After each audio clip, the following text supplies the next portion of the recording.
Today we're going to do map reduce. Maybe we'll get some lambda going in there. Maybe we'll do a little bit of lambda.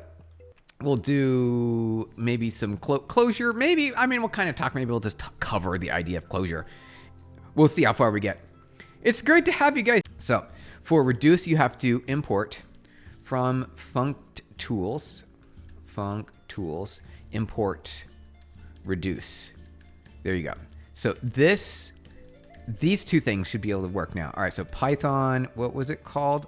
Map reduce, okay. So see, as you can see here, now it works. What happens if we comment this out really quick? I'm kind of curious. And then we save that, and then we try to run it. It will throw an error because the reduce doesn't exist. So if we import it, then it's there, and we're good to go. We're good to go.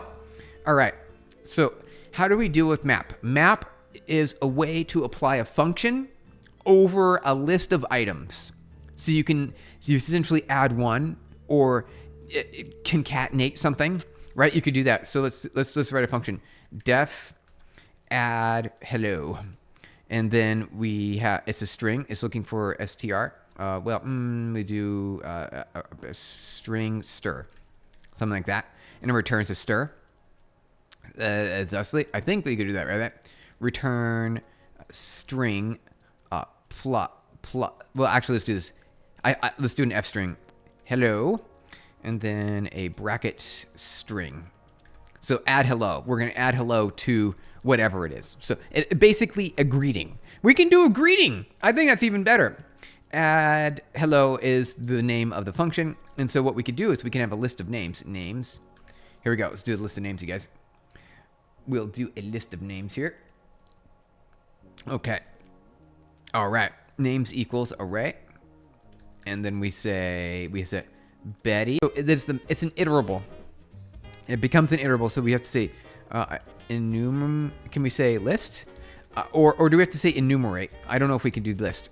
Okay, there we go. We enumerated it to a list. So there we go. That's one of the things about map and reduce. Or actually, I'm not sure about reduce. I know for map for sure, it will return an iterable rather than the fully enumerated list. So we had to convert it into a list instead. So if we remove list, it's just going to return the iterable, and it will look like that. So it's just the map object at some sort of memory address. And you have to either iterate through a for loop, right? So you can for greeting in add hello, or you can enumerate it, or you could add a list. You can convert it to a list instead of an iterable. So that is something you got to do. List it. You got to listify. You got to listify it. Yeah, or else it won't work. Can we pass function as a parameter? Something like lambda functions in Java. Yes, you sure can, Peace. You are ahead of the class. You are ahead of the class. You're good. You're good. It is right here, lambda. Thank you for the hearts, you guys. Yep, it's happening right here. So you can do a lambda as well. If you wanted to, you can do a lambda.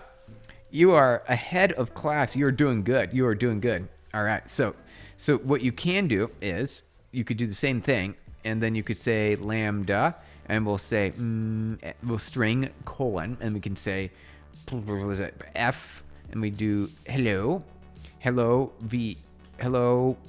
Well, I think bracket s like that, and then we'll say I think I want to say from lambda. Yeah, from lambda. Perfect. That's it. Right there. You don't have to type any more characters. It's a built-in inline function identical to, I hope. Is that going to work? We're going to try it.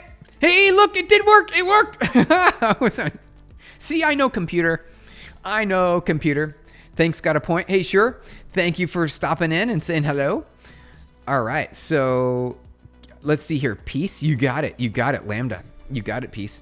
Okay, so that's how you do lambda. What I'm going to do is I'm going to change this. So we'll cp map reduce to a reduce.py, and then we'll cp map reduce to a map.py. And then we're going to separate them because I think it makes sense to separate them. Although they're kind of similar. rm map hyphen reduce. Actually, before I do that, just in case. All right, so delete that and then go down here. Okay, so this is a very good representation of map. This is very good representation map. All right, looking good. Then we're going to go into reduce, rm map-reduce. Perfect. Reduce. I'll get you reduce right now. I just want to filter. We'll get filter going here. Delete that. Fix this. Save. Go back down here. We'll do filter list like that. Boom. All right. Filter. Just kidding. Where is it at here? Return. Yes. Return imn string. Oh, right. All right. How about that now? Oh, nope. It's still not good. Oh, string 1. Okay. Better. Hey, now we're got it. So you see we've got a list of names here. As you can see, a list of names on the screen. And then below it is a second list with only names that contain the letter M. So that was filter. That was what I was trying to do with reduce. And you're like, that was filter. We magically ended up doing filter unintentionally by reduce. So we need to do reduce here. So we need to import some function tools. And then we can do reduce. Import functools. Oh, sorry, from import. What is it called? Reduce.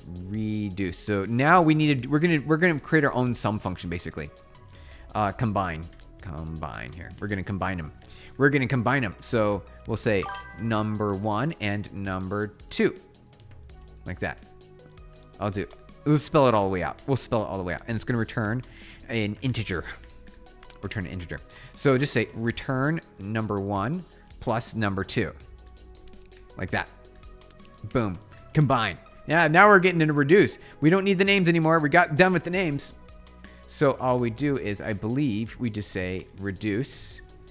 And this is what do we call the function? Combine? Okay, we call it combine. There we go. And that's it. One parameter. Wait.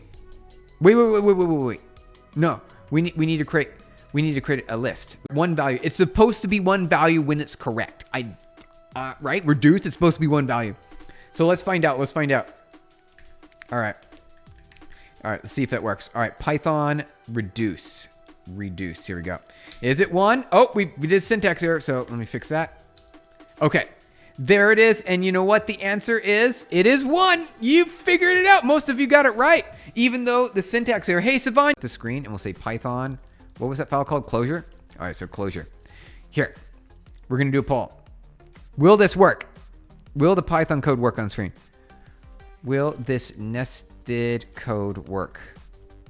Oops. Here we go. Poll. Yes, no. Start. Okay. Is it going to work? I don't know. We're going to find out. We're going to find out if it works or not. Let me, while you guys are thinking about that, I'm going to check my messages. Check my messages really quick. Good to go. I think. Let me double check that. Let me check one more time. Yep. All right. Perfect. Oh, I'm so happy. Okay. Closure for high performance computing, where it calls a bunch of C code, could actually go kind of hard because it lets you make easier scripts for making sure you're using the computer efficiently. Chanthi use unless the function is not good for others to call because it would be buggy. Never, yes, exactly. So it's closure. So if you're trying to access like data here, so let's just say data equals 3. And like right here. Now, actually, you know what? But you don't want it to leak. So you don't want the data to be like available. I think decorators, we can make it a little simpler. So function is the main function that says hello. And then you say hello. Print hello world.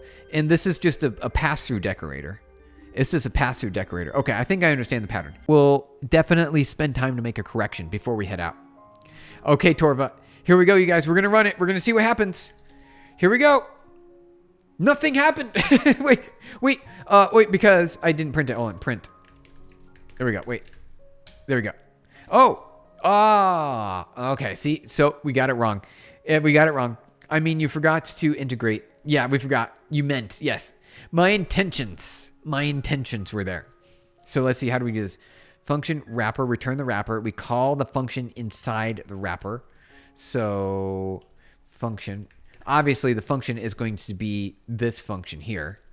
So that's going to print the data and then we'll print Joshua. However, I wanted to overload it. So function data, we want to do this. Like that. There we go. Return if we wanted to. So that will probably be the fix. Python decorators, functions, decorator. Okay, so, wait. Oh, obviously.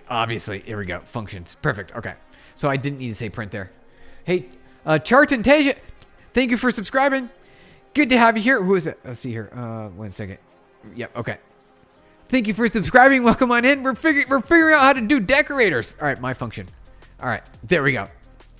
Welcome on in. There we go. There we go. Okay. So now check this out. All right, we fixed it. We fixed it. We did it. We did it. My very first decorator ever. I've never had to use this. Steven, how old are you again? I am my 40s. I'm in my 40s, you guys. I'm in my 40s. We are 40 here. We are in our 40s.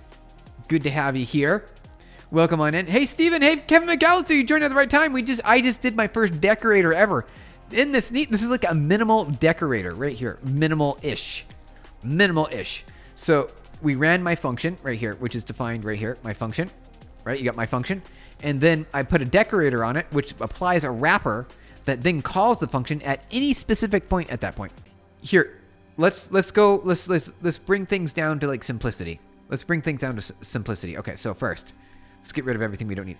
Let's first show you on the screen exactly the things. Okay, so you have a basic function, non-decorator. So let's say this is what you normally would have right here. This is your normal non-decorator function. It's just going to print data. So you're going to pass in like string, like let's say a name.